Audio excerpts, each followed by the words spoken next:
कि सबसे पहले उन जर्नलों को गिरफ्तार किया जाए, उन जर्नलों को सजा दी जाए, वो इदारों के अंदर है या अभी रिटायर हो चुके हैं, या आम वो ब्यूरोक्रेट्स जो इनके साथ राब्ते में हैं या इनके फैसिलिटेट हैं या इनको जो इलाके में वापस लेके आए हैं। मैं आया तो उस वक्त जब पार्लिमानी, उस वक्त का अपोजिशन पार्लिमानी लीडरान का जो मीटिंग था उसमें मैं शरीक हुआ। इन्होंने मुझे बुलाया तो मियाँ साहब के सामने मैंने बात रखी। मैंने कहा कि मेरी कोई लालच नहीं है, कोई नाजायज़ फरमाइश मैं नहीं करूँगा कि आप मैं तंग करूँ। मेरा सिर्फ एक ही वाज़ेह मौक़िफ़ है और यही मसला है कि ये मौजूदा जो पॉलिसी है इसको तब्दील करना होगा और मौजूदा पॉलिसी को इतना जो हो चुका है बस ये काफ़ी है। ये साथ ही खालिद मकबूल सिद्दीकी साहब MQM पाकिस्तान के भी बैठे थे, मेंगल साहब भी बैठे थे और दूसरा अपोजिशन के लीडरान भी बैठे थे। तो मैंने उसे कह दिया, उसने कहा हमने इस पे बात की है और ये चीज़ आगे, क्योंकि उन्होंने कहा महाजरों का भी यही मसला है, बलोचों का भी यही मसला है, हम इस चीज़ को ख़त्म करेंगे। और मैंने उनसे बात की है कि हम इस मसले को ख़त्म करेंगे। तो जनाब स्पीकर, अब फिर महंगाई, बेरोज़गारी, बदअमनी के अलावा इन्होंने फिर भी ऑपरेशनों की इजाज़त दी है। जैसे कि आपको मालूम है और आप लोगों ने इस पार्लियामेंट के फ्लोर पे कहा है कि जब इनसे मायदे करवाए जा रहे थे अफ़गानिस्तान में वफ़द भेज के, यहाँ पे पार्लियामेंट को, कौम को और ख़ुसूसन हमें यह भी मालूम हुआ है कि GHQ को भी एतमाद में नहीं लिया गया था। तो जनाब स्पीकर, हम एक ही ये मौक़िफ़ है हमारा कि सबसे पहले उन जर्नलों को गिरफ्तार किया जाए, उन जर्नलों को सजा दी जाए, वो इदारों के अंदर है या अभी रिटायर हो चुके हैं, या आम वो ब्यूरोक्रेट्स जो इनके साथ राब्ते में हैं या इनके फैसिलिटेट हैं या इनको जो इलाके में वापस लेके आए हैं। जब तक जनाब स्पीकर इन जर्नलों को गिरफ्तार नहीं किया जाए, इनको यहाँ पे लाया न जाए और इनसे इन अमल को काटा न जाए और ये गंद फैलाने वालों को साफ न किया जाए, तब तक हम किसी ऑपरेशन की इजाज़त नहीं देंगे। जनाब स्पीकर, मैं अपनी बात, थोड़ा टाइम मुझे देना होगा क्योंकि बहुत टाइम के बाद मैं फ्लोर पे आया हूं। तो जनाब स्पीकर, अब फिर इन्होंने परसों वाना में ऑपरेशन किया। वाना में इन्होंने कैसे ऑपरेशन किया? जहां पे इनको इंटेलिजेंस बेसिस पे मालूमात थी, वहां पे जब ये चले गए तो उन्होंने इतना टाइम दे दिया कि वहां पे जो मौजूद उस घर के अंदर लोग थे वो भाग गए और दूसरे घरों में घुस गए। जब वो दूसरे घरों में चले गए तो इन्होंने ऊपर से शेलिंग की उन दूसरे घरों को। उन बेचारों को तो पता ही नहीं था, उनके घर बर्बाद हो गए, उनके बंदूक को उठा के लेके गए और जो दहशतगर्द थे कुछ चले गए, भाग गए और कुछ को इन्होंने हलाक कर दिया।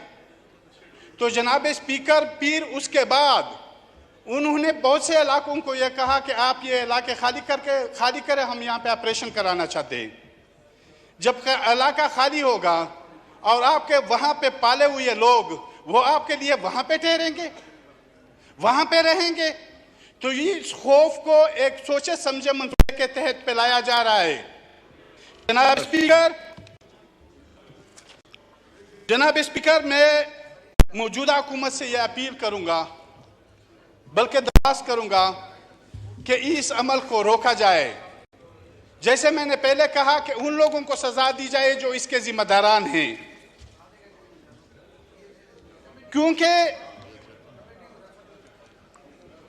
अब यह बात बहुत वाज़ेह हो चुकी है। ये लोग अब वजीरिस्तान से ज़्यादा पाकिस्तान के दूसरे सेटल एरियो में ज़्यादा आ चुके हैं और ख़ुसूसन ये सिंध की पट्टी तो इनसे बरी पड़ी है, दरियाई सिंध के कच्चे के इलाके इनसे बड़े पड़े हैं। तो जनाब स्पीकर, हम ये कहते हैं, आओ जो हमारा मौक़िफ़ भी है कि सबसे पहले उन जर्नलों के खिलाफ कार्रवाई की जाए जो रिटायर है या हाज़िर सर्विस है, जो इनके पीछे है, इनको लाए गए हैं, इनको ये इलाके हवाले किए गए और एक सोचे समझे मंसूबे के तहत इस खौफ को फैलाया जा रहा है। ठीक है, आपसे जी जनाब स्पीकर, एक मिनट मैं ये यहाँ पे मैं दूसरी बात यह है कि यहाँ पे जब अफगानिस्तान में रिजीम चेंज हो गई, वहाँ पे अशरफ गनी की हुकूमत चली गई और तालिबान आ गए, तो यहाँ पे आपको पता है बहुत सी खुशियाँ, मिठाइयाँ, गुलामी की जंजीरें, ये बातें की गई। जनाब स्पीकर, वहाँ डॉक्टर नजीब शहीद के साथ इस रियासत का मसला रहा, फिर उसके बाद जो मुजाहिदीन आ गए उनके साथ आपस की लड़ाई हो गई और शुमाली इत्तेहाद और इधर पश्तूनों का मसला हो गया, तो उसमें भी ये थे। फिर जब अमारत इस्लामी बन गई, मौला उमर जो उसका सरबराह था, फिर अमेरिका ने जब अफगानिस्तान में एंट्री की, फिर पाकिस्तान ने अमेरिका का साथ दिया। जनाब स्पीकर, उसके बाद जब अमेरिका इंटर हो गई, अशरफ करजई की हुकूमत आ गई, करजई हुकूमत के साथ यही मसला रहा। फिर उसके बाद अशरफ गनी की हुकूमत आ गई, उसके बाद भी यही मसला रहा, इख्तलाफ रहा। अब जब इमारत इस्लामी, क्योंकि पाकिस्तान ने तो इसके लिए बहुत बड़ी मेहनत की थी, आलमी फोरम पे भी इन्होंने अपने आप को बदनाम किया था इस हवाले से, तो ये जब आ गए तो अब ये कौन सा इशू है कि अब इनके साथ इख्तलाफ किया जा रहा है और अब बदअमनी को फैलाया जा रहा है। तो जनाब स्पीकर, हमें अपनी पॉलिसियों के ऊपर सोचना होगा। मैं वाज़ेह पैगाम देना चाहता हूं कि हम इस ऑपरेशन की इजाज़त नहीं देंगे। Thank you. अगर ये ऑपरेशन करना चाहते हैं तो हम खड़े होंगे, हम मुज़ाहमत करेंगे, और मैं इसी पार्लियामेंट के फ्लोर पे कहना चाहता हूं कि अगर इसमें फिर इतनी ये दम है, ताकत है, तो फिर वो आ जाए, ऑपरेशन करे। Thank you. जनाब ख्वाजा मोहम्मद आसिफ साहब। जी अली वजीर मुकम्मल कर लें, कंक्लूड कर दें। जी जी ठीक है। जनाब स्पीकर, हम कभी ये ख्वाजा से भी बैठे हुए हैं, हम कभी इजाज़त नहीं देंगे जब तक ये इन जर्नैलों को लगाम न दे, इनको पकड़े नहीं और इनसे तफ्तीश न करे और इनको कौम के सामने न लाया जाए और इन पर मुकदमात कायम किए जाए।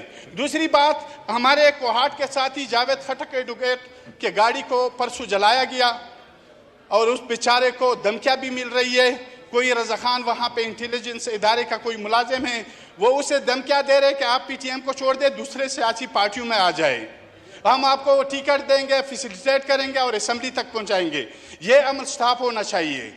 इस तरह के दबाव, ये हथकंडे नहीं इस्तेमाल होने चाहिए। और साथ ही वहाँ पे एक दूसरे जो रिफ्यूजर्स है, जब अफगानिस्तान रिवोल्यूशन, जब रशिया इंटर हुई थी, उस रिवोल्यूशन के बाद जब वो यहाँ पे आए हुए, अब उनके घरों को मसमार किया जा रहा है। खुदारा लोगों को तकलीफ न दिया जाए। अब ये इसको भी मजबूर किया जा रहा है, जावेद खटक एडवोकेट को, और उनके गाड़ी को भी जलाया गया। आगे उनकी बात भी सुनी नहीं जा रही है। तो मेरी ये रिक्वेस्ट है कि इस पे तवज्जो दी जाए। साथ ही सिक्योरिटी काउंसिल की जो इन्होंने मंजूरी दी है उसको भी स्टॉप किया जाए और पहले अपने गन को साफ किया जाए। जो हमारे इदारों के अंदर या बाहर मौजूद है, सबसे पहले इस गन को साफ करना चाहिए।